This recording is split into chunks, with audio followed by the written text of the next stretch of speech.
ไม่ได้หมายความว่าเราเพิ่งขาดนะครับแต่มันคือการแสดงออกถึงความรู้สึกมันไม่แปลกเลยนะครับที่ใหญ่จะเป็นแบบนี้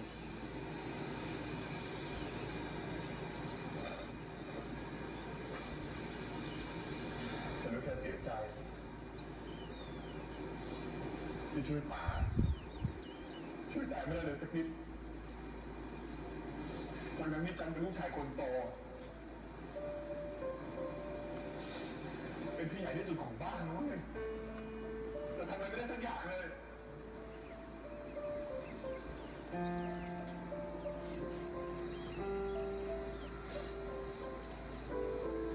ตอนนี้ในอินเทอร์เน็ตมันด่าแตกกันใหญ่มันขุดข่าวเก่าๆตายขึ้นมาพูดหาว่าแต่มั่วไม่รู้จักพอผู้หญิงผู้ชายไม่เลือกเราไปเท่านั้นนี่ถามถึงป๋าพวกเราด้วยเนี่ยไม่รู้คำพูดที่มันใช้ว่าใช้คำพูดแบบไม่เห็นถึงใจกันบ้างเลยเหรอ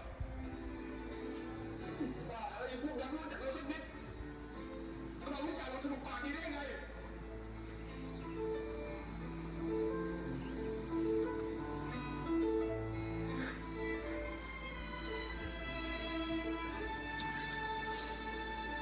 ถ้าป๋ารู้เรื่องนี้นะ